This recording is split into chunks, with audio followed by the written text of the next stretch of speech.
আসসালামু আলাইকুম রহমতুল্লাহ। Dear viewers, কেমন আছেন? আশা করি আল্লাহর রহমতে ভালো আছেন। তো ভিডিওটি শুরু করার আগে যারা বলে নেই, যারা নতুন ভিউয়ার্স আছেন তারা অবশ্যই চ্যানেলটি সাবস্ক্রাইব করবেন, যাতে পরবর্তী ভিডিওর নোটিফিকেশন আপনারা সহজে পেয়ে যান। আর যারা পুরাতন ভিউয়ার্স আছেন তারা অবশ্যই লাইক, কমেন্টস এবং শেয়ার করবেন, এবং কমেন্টসের মাধ্যমে আপনাদের মতামত জানাবেন এবং কী ধরনের ভিডিও নেক্সট আপনাদের জন্য করব সেগুলো জানাবেন। তো কথা না পারে আমরা কাজ শুরু করি। এটাকে আমরা টাইপোগ্রাফি নিয়ে ক্লাস করতেছিলাম। তো টাইপোগ্রাফি টুলস নিয়ে আমরা ক্যারেক্টার সেটিংসটা আমরা দেখছিলাম গত ক্লাসে। এটাকে কিভাবে আমরা ফন্ট চেঞ্জ করব, ফন্ট সাইজ বৃদ্ধি করব, বাড়াবো, এবং একটা ফন্ট কিভাবে হরিজন্টাল এবং ভার্টিক্যাল এক্সটেন্ড করব, তারপরে সুপারস্ক্রিপ্ট, সাবস্ক্রিপ্ট, এগুলো আমরা দেখেছিলাম। তো আজকে আমরা দেখব একটা ফন্ট কিভাবে অ্যালাইন করতে হয়। তো আমরা ফন্টের রিলেটেড আমরা যেটা দেখেছিলাম গত ক্লাসে, আমরা লরেন ইপসন থেকে আমরা কিছু কন্টেন্ট আমরা কপি করে নিয়েছিলাম। তো লরেন ইপসনটা এখান থেকে আমি কিছু কন্টেন্ট কপি করে নিচ্ছি।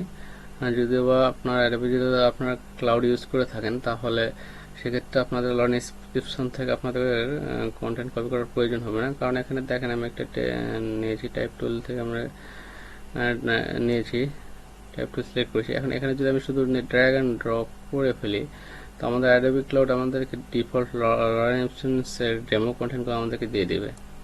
এই দেখেন ডেমো কন্টেন্টগুলো আমরা অলরেডি পেয়ে গিয়েছি, যার কারণে আমাদের ওখান থেকে কপি করে নিয়ে আসার প্রয়োজন হবে না। আর যারা আপনারা অ্যাডোবি ক্লাউড ইউজ করতেছেন, অ্যাডোবি অন্যান্য সফটওয়্যার ইউজ করতেছেন, তারা অবশ্যই লরেন ইপসন আপনাদেরকে ব্যবহার করার প্রয়োজন হবে। তো দেন এখন আমরা কথা না বাড়ে আমরা দেখাই যে এখানে প্যারাগ্রাফ ট্যাগ আমরা কিভাবে ইউজ করব। তো এটার জন্য আমাদেরকে যেটা করতে হবে, এই লাইন না, আমাদেরকে আসতে হবে এখানে প্যারাগ্রাফে আসতে হবে। প্যারাগ্রাফে আসার পরে আমাদেরকে, আচ্ছা একটু জুম করি, ওয়াটার কন্ট্রোল স্পেস বার যদি প্রেস করেন তাহলে প্লাস চিহ্ন আসবে, তার মানে এটাকে আমরা জুম করে আমরা নিতে পারি।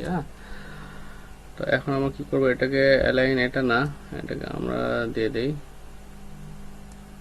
এখানে আমরা কি নেব, প্যারাগ্রাফ ট্যাগ না, এটা প্যারাগ্রাফ। তো এখানে দেখেন আমাদের কন্টেন্ট লেফট আছে, অ্যালাইন লেফট, আমরা এখান থেকে আমরা আমাদের কন্টেন্টগুলোকে অ্যালাইন করতে পারবো। এটা হচ্ছে আমাদের অ্যালাইন সেন্টার। যদি আমরা এটাকে এখানে ক্লিক করি তাহলে আমাদের কন্টেন্টগুলো অ্যালাইন সেন্টার হয়ে যাবে, সেন্টার অ্যালাইন আসবে। দেখেন এটা শেষ, এটা এই প্যারাগ্রাফের শেষ কন্টেন্ট, এটা সেন্টারে চলে আসছে, অর্থাৎ আমাদের প্রত্যেকটা লাইন কিন্তু সেন্টারকে অ্যালাইন করে আমাদের অ্যালাইন করতেছে। দেন এটা হচ্ছে আমাদের অ্যালাইন রাইট, অর্থাৎ আমাদের যে প্যারাগ্রাফটা আছে এটা রাইট থেকে অ্যালাইন হবে। দেন আপনাদেরকে, আচ্ছা এটা justify, justify with last line, অর্থাৎ লাস্ট লাইন হচ্ছে আমাদেরকে জাস্টিফাই করে দেখাবে, লাস্ট লাইন জাস্টিফাই, এটা আমাদের হয়ে যাচ্ছে। তবে দেন এটা হচ্ছে আমরা যদি এটা করি, লাস্ট লাইন হচ্ছে সেন্টার হবে, লাস্ট লাইন সেন্টারকে ধরে আমাদের এটা জাস্টিফাই হবে। দেখেন লাস্ট লাইন আমাদের সেন্টারে আসছে, জাস্টিফাই হয়েছে এবং লাস্ট লাইন সেন্টারে চলে আসছে। দেন এটা আমরা যদি একটাতে ক্লিক করি তাহলে justify with last line align right, অর্থাৎ লাস্ট লাইন আমাদের রাইটে চলে যাবে, রাইটে চলে যাচ্ছে। আর এটা হচ্ছে line justify align line,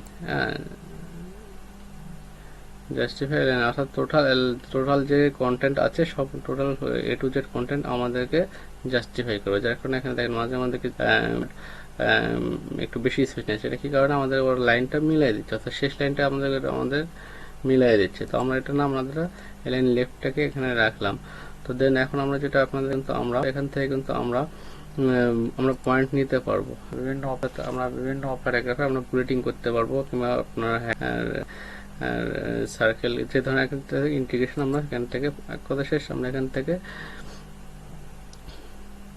numbering সিস্টেমও আছে, এখান থেকে আমরা নাম্বারিং সিস্টেম করে নিতে পারবো।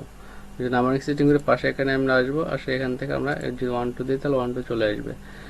এবিসিডি হিসাবে যদি আমরা পয়েন্টিং, যদি প্যারাগ্রাফটা স্টার্ট করি তাহলে এবিসিডি আসবে, বড় হাতের ক্যাপিটাল ইংরেজি লেটার এবং স্মল ইংরেজি লেটার, অথবা রোমান সংখ্যা দিয়ে আমরা করতে পারবো, অথবা রোমান সংখ্যা যেটা হচ্ছে আপনার স্মল যে লেটারগুলো আছে সেগুলো করতে পারবো, অথবা আমরা 0 1 2 দিয়ে আমরা এটাকে নাম্বারিং করে নিতে পারবো। আর যদি বুলেট করি তাহলে এখান থেকে তো কিন্তু আমরা এখানে বুলেট আমরা করব না, এটা আমরা নান করে দিলাম। নান করে দেওয়ার পরে এখন যেটা আমরা করব সেটা হচ্ছে যে এটা আমাদের লেফট ইন্ডেন্ট আছে। লেফট ইন্ডেন্ট থেকে আমরা অর্থাৎ আমরা যে প্যারাগ্রাফটা আমরা লেফট সাইড থেকে কতখানি আমরা ডিস্টেন্সে আমরা শুরু করতে যাচ্ছি, অর্থাৎ কন্টেন্টটা আমাদের লেফট সাইড থেকে কতটা মার্জিন নিয়ে হবে, তো আমরা এটা স্টার্ট হবে। তো আমরা যদি এখানে 12 দিয়ে দিই, 12 পিটি দিয়ে 12 অর্থাৎ 12 পিটি যদি দিয়ে দিই তাহলে আমাদের 12 পিটি ডিস্টেন্স থেকে আমাদের লেফট থেকে 12 পিটি ডিস্টেন্স ক্রিয়েট করে আমাদের কন্টেন্টগুলো স্টার্ট হবে। যদি এটাকে আমরা যদি রাইটে যদি দিতে চাই তাহলে ধরুন আমরা রাইটে দিতে চাই, তাহলে আমাদের রাইটে দিতে হবে 12, 12 পিটি। তাহলে আমাদের রাইট থেকে কিন্তু 12 আমাদের চলে আসছে, দেখছেন মার্জিন, একটা রাইট সাইডে কিন্তু একটা মার্জিন ক্রিয়েট হয়ে গেছে।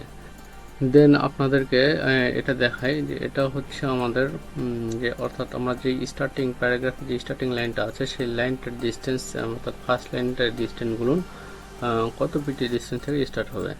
তো আমি যদি এখানে 20 দিয়ে দিলাম, 20 পিটি দিয়ে দিলাম, তাহলে আমাদের প্রত্যেকটা প্যারাগ্রাফের স্টার্টিং দেখেন, প্রত্যেকটা প্যারাগ্রাফের স্টার্টিং ডিস্টেন্স দেখেন